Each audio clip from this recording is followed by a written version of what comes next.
the benefits. It heals your mitochondria. It cleans out all the bad and dead cells and broken cells. It cures inflammation, which I have some. And people have reported their back pain disappeared and all kinds of, if it's half as good as what's being reported, I'm in.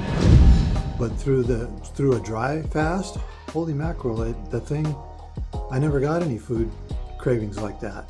And so that was amazing. And I feel good. I walked and exercised yesterday, and I'll be doing that today too. Lightly, not like I normally would. I'm doing the X3 workout, and I'll be doing that today. And I'll be doing a walk today, and I do what I call my Tibetan yoga, the 5 Tibetan rites. You can look that up too if you're not familiar with it.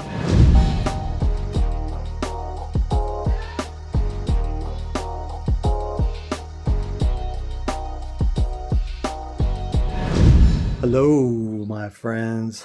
So I'm about 2 hours into my first dry fast. And I have to say that I ran across this video. Now, I've been intermittent fasting for years, and I've been doing it regularly recently. And I just did a 24-hour water fast, which that's what we all call fasting. And so anyways, I ran across this video about dry fasting, which means no food or water. Now, what have we all been taught about that? We've all been taught, oh, you can only go like 3 days without water and you're going to die. Right? Well, guess what? We weren't told the whole story again. You're not going to die. Guess what? Your body, the fat in your body can manufacture water. Believe that or not? Believe it or not. So I ran across a video with all the benefits, and it's like a miracle that we've once again been deprived of by the false authorities out there claiming all knowledge about health, and everything else in our lives. We're in this time now where all these lies and half-truths are being exposed, and this is one of them. Dry fasting, my friends. So I'm going for a 36-hour fast. We'll see if I can make it. And if this is what people are reporting and what the science claims, and this is not woo-woo stuff, this is science stuff, this is a miracle. And once again, the ancient wisdom proves its worth. So, those monks and priests and things that would fast for days, and even in the scriptures in the Bible, Jesus fasted for 40 days and 40 nights without food or drink. Well, the excuse has been, well, he's Jesus, we're not him, that kind of thing. So anyways, I run across people now. So I did my research and I did muscle testing, and it comes out as it's safe. And the research and the science shows that it's safe. There's a few precautions, that you need, but I don't know that you could actually go 40 days and 40 nights, but from the sounds of it, you probably could. But we've all been taught you'll die after 3 days, right? So I will keep you guys posted on it, and I'll let you know my results and if I made it. But even if I can only do a 24-hour fast, the benefits, it heals your mitochondria. It cleans out all the bad and dead cells and broken cells. It cures inflammation, which I have some. And people have reported their back pain disappeared and all kinds of, if it's half as good as what's being reported, I'm in. And so, and one gal was saying that she doesn't water fast at all anymore, and she hates water fasting because it's so difficult, because you got to go longer. Dry fasting, so a 24-hour dry fast is equal to a 3-day water fast. If I can do 36 hours, someone said it's approximately 100-hour. It's equal to a 100-hour water fast. So that's crazy. I will keep you posted, my friends, on this, and let you know my results. And I'll add my voice to the cacophony of people who are saying this is the greatest thing since sliced bread. Actually, probably better than sliced bread, because sliced bread we know nowadays is not really good for you. All right, so I'm 17 hours in to my dry fasting, and so far so good. No dry mouth, no parched lips, and no hunger pangs. So inflammation is almost zero. Back pain is maybe at 1 as opposed to 5 or 6, as usual in the morning when I wake up. And yeah, no headaches, nothing like that. So I'm pretty impressed so far. So, and the thing that gets me is, man, we've all been told for so long, well, for generations, that you know, without water, you'll die in 3 days or so. But it makes sense. The body has its own mechanisms for dealing with this kind of stuff, for keeping us alive. All right.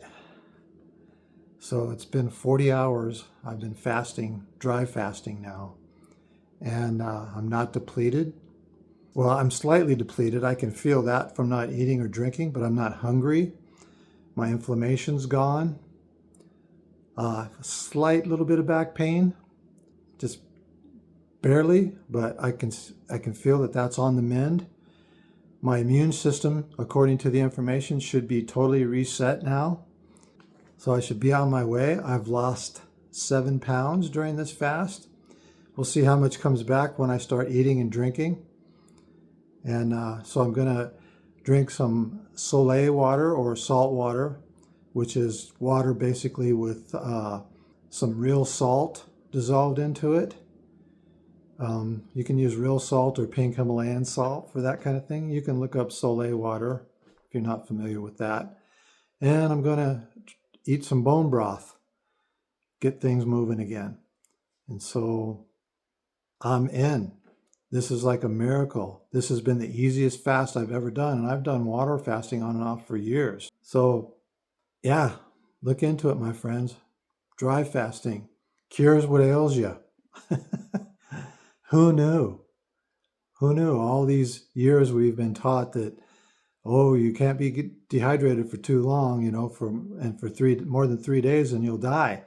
Well, people have been doing it for, you know, people have done it up to 5 and 7 days. So, you know, again, I'm also amazed at, you know, the misinformation that we've been fed and that we're finding out is not true, or only half true. And so this is another one of those things. And so this is part of my journey with my immortality protocol. And I'll be keeping you guys updated. And so I'm down now to 196 pounds. I started out at 230 pounds. I'm feeling good. I get up and walk every day with my beautiful wife, and I'm enjoying that. And so, yeah. All right. So here we go. I'm gonna break the fast now. I have some bone broth and some Soleil water. I'm gonna drink the water first, and then take a few bites of the bone broth. Some people heat it up. I just eat it with a spoon. I mix the fat up all in it so that it's got an even distribution. Keep it in the fridge, and it's like a gel. And I just spoon it out of there, and it tastes good. Tastes like chicken. All right, here we go. Here we go. Let's see.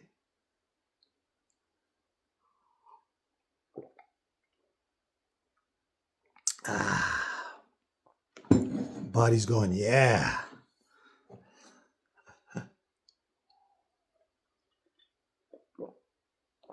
Don't want to drink too much to start with. Let's get some bone broth going on here. Mmm. Tastes like chicken.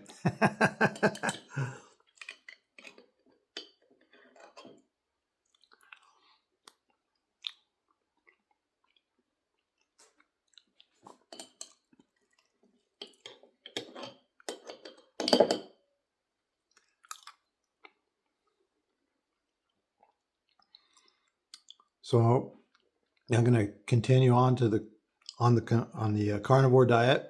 Sometimes ketovore. Once in a while, I will have some light carbs like onions, and I like onions and celery in my tuna, but I don't always put it in there. But I like that, and avocado mainly once in a while. That's pretty much it, as far as carbs go. And I always make sure it's under 20 if I do have carbs, under 20 grams for a whole day.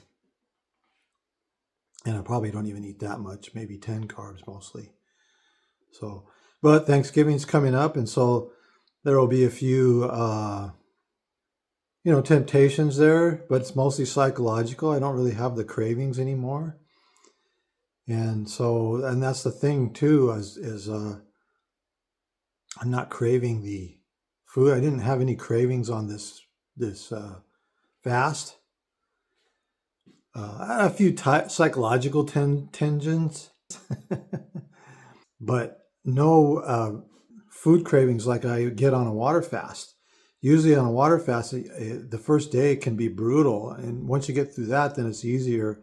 But I'm always still resisting some of the food cravings that come now and then. Once you get 2 days into a water fast, then it usually pretty much goes away. But through a dry fast, holy mackerel, I never got any food cravings like that. And so that was amazing. And I feel good. I walked and exercised yesterday, and I'll be doing that today too. Lightly, not like I normally would. I'm doing the X3 workout, and I'll be doing that today. And I'll be doing a walk today. And I do what I call my Tibetan yoga, the 5 Tibetan rites. You can look that up too if you're not familiar with it. And so I'm on this journey. And eating is simpler. Preparing meals is simpler. It costs less. People say, oh, I can't afford all that meat. Well, when you're not buying all the other crap that you used to buy, you're actually saving money on groceries. But I recommend buying your meat from a local farmer if possible, or at least buying organic, clean meat. Costco has some pretty good deals on hamburger and chicken that's organic. And yeah, I know organic that you buy in the markets may not, you never know what you're getting for sure, but you just got to do the best that you can. That's why I recommend going to a local farmer. You can look up on Craigslist usually and find local farmers that are selling their beef that way.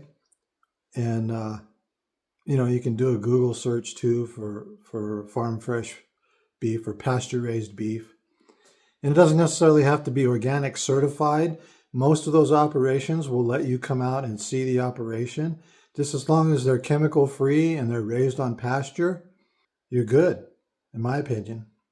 So I have my own chicken, so I eat pasture raised chicken eggs that I know are clean because I know what I'm feeding them and I know the pastures. I don't use any chemicals on my pastures. And so they've been chemical free for at least, probably 15 years. We've been living here 10 years, and the pastures set fallow for 5 years. So let's see what this 67-year-old body can turn into. All right, good stuff, my friends.